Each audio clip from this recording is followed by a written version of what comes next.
ಕಾಲ್ಗೆಜ್ಜೆ ಮತ್ತು ಉಡುಗೊರೆನ ತೊಗೊಂಡಿದ್ರಲ್ಲ, ಅದನ್ನು ನೀವೇ ತೋರಿಸಿ.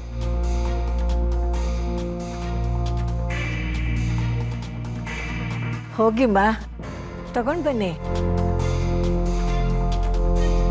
ನನ್ನ ಸೊಸೆಗೆ ನಿಮ್ಮ ಅತ್ತೆಗೆ ಏನು ಉಡುಗೊರೆ ತಂದಿದ್ದೀರೋ ಅದನ್ನು ನೀವೇ ತರಿಸಿ.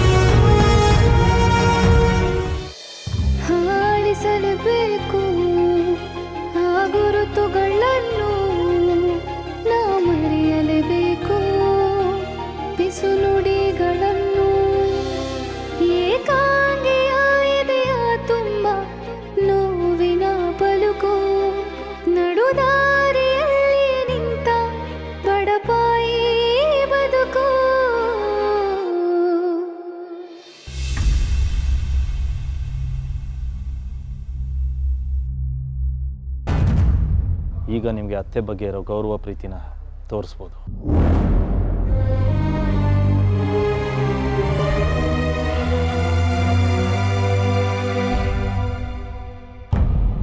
ದುರ್ಗಾ,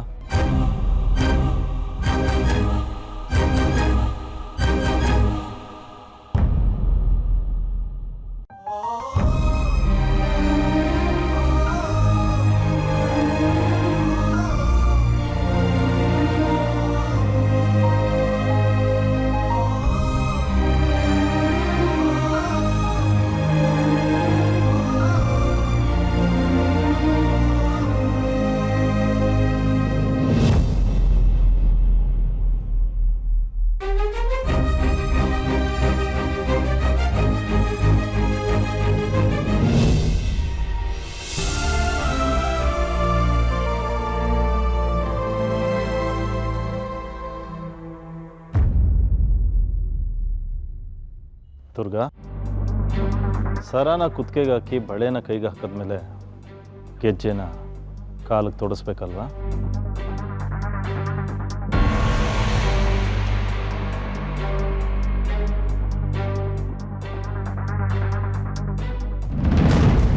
ಕಾಲನ್ನ ಮಣೆ ಮೇಲಿಡಮ್ಮ.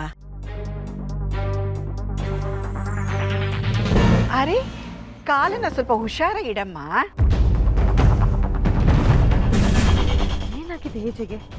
ಮುಖಕ್ಕೆ ಕೇಕ್ ಮೆತ್ತಿ ಅವಮಾನ ಮಾಡ್ದ ಕಾಲ್ಗೆ ಗೆಜ್ಜೆ ಹಾಕು ಅಂತ ಹೇಳ್ತಿದಾರಲ್ಲ. ಗೆಜ್ಜೆ ಮಾತ್ರ ಅಲ್ಲ, ಇಡೀ ಮನೇನೆ ಅವಳ ಕಾಲ್ ಕೆಳಗಡೆ ತಗೊಂಡೋಗಿಡೋ ನಿರ್ಧಾರ ಮಾಡಿದ್ದಾರೆ. ಏಜೆ ಜೀವನದಲ್ಲಿ ತಪ್ಪುಗಳಿಗೆ ಜಾಗನೇ ಇಲ್ಲ ಅನ್ಕೊಂಡಿದ್ದೆ. ಆದ್ರೆ ಏಜೆ ಇಡೀ ಜೀವನನೇ ತಪ್ಪು ದಾರಿಯಲ್ಲಿ ನಡೆಸೋ ತೀರ್ಮಾನ ಮಾಡ್ತಿದ್ದಾರೆ.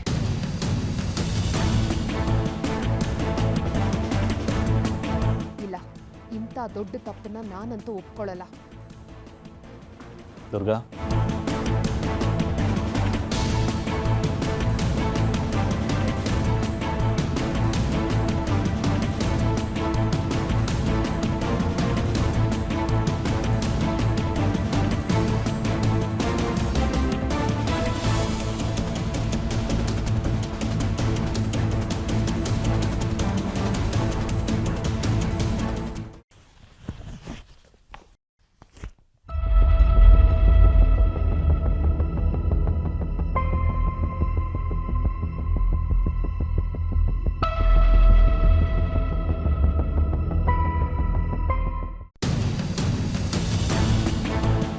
ನಮ್ಮೂರು ಜನಕ್ಕೆ ತಕ್ಕನಾದ ಅತ್ತೆನ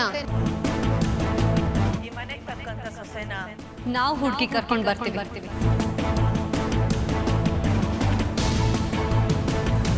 ನೀವು ಸೆಲೆಕ್ಟ್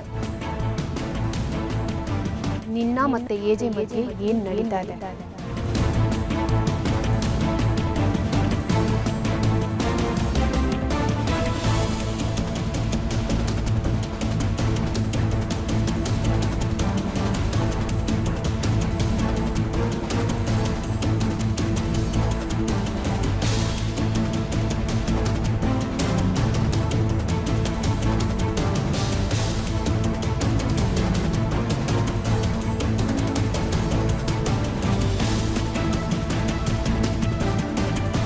ಅರಿಶಿನ ಕುಂಕುಮ ಸ್ವಲ್ಪ ಜೋರಾಗಿ ಹಚ್ಚಿ.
ಭಗವಂತ, ನಿನ್ ಲೀಲೆನೇ ಈ ಮನೆಗೆ ಲೀಲಾ ಅನ್ನೋ ಹೆಸರಲ್ಲಿ ಬರ್ತಿದೆ. ಇನ್ಯಾವುದೇ ಕಾರಣಕ್ಕೂ ಯಾವತ್ತಿಗೂ ಇವ್ರು ದೂರ ಆಗದೆ ಇರೋ ಹಾಗೆ ನೀನೇ ಕಾಪಾಡ್ಬೇಕಪ್ಪ.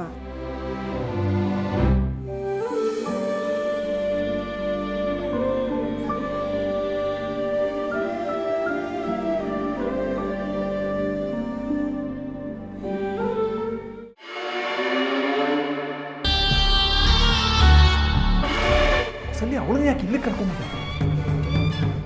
ಅಮ್ಮ, ಏನೇ ಆದರೂ ಅಕ್ಕನ ಇಲ್ಲಿ ಕರ್ಕೊಂಬಂದು ನಿಲ್ಲಿಸ್ಬಿಡ್ತೀಯ? ಇವತ್ತು ನಡೆದಿದ್ರಲ್ಲಿ ಲೀಲಂದ್ ಯಾವ ತಪ್ಪು ಇರಲಿಲ್ಲ. ಅವಳು ತಪ್ಪು ಮಾಡಿದಾಳೆ ಅಂತ ಯಾರೇ ಹೇಳಿದ್ದು?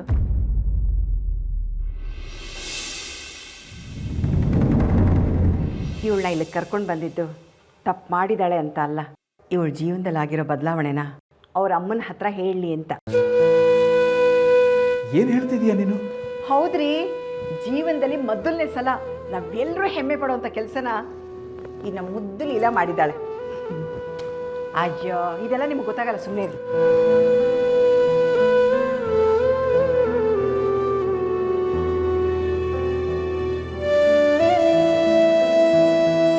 ತಗೋ ಮಗಳೇ, ನಾನು ದೊಡ್ಡ ಮನೆಗೆ ಸೊಸೆ ಆಗ್ತಿದ್ದೀನಿ ಅಂತ ನಿಮ್ಮ ಅಮ್ಮನಿಗೆ ಬರೆದು ಹೇಳು. ಅಕ್ಕ, ಈಗ ನಾನು ಸತ್ರು ನಿನ್ನ ಎದುರಿಗೆ ತಲೆ ಎತ್ತಿ ನಿಲ್ಬಹುದು. ಕೌಸಲ್ಯ, ಏನು ಹೇಳ್ತಾ ಇದೀಯ ನೀನು? ಹೌದ್ರಿ, ನಮ್ಮ ಲೀಲನ್ ಜೀವನ ಒಂದು ದಡ ಸೇರಿದ್ರೆ ಸಾಕು ಅಂತ ನಾವು ಅನ್ಕೊಂಡಿದ್ವಿ ಅಲ್ವಾ? ಅದ್ರ ದಡ ಸೇರೋದಿರ್ಲಿ, ಇವತ್ತು ಅವಳ ಜೀವನ ಬಂಗಾರದಂತ ಅರಮನೆ ಸೇರ್ತಿದೆ. ಇದಕ್ಕಿಂತ ಇನ್ನೇನು ಬೇಕು ಹೇಳಿ?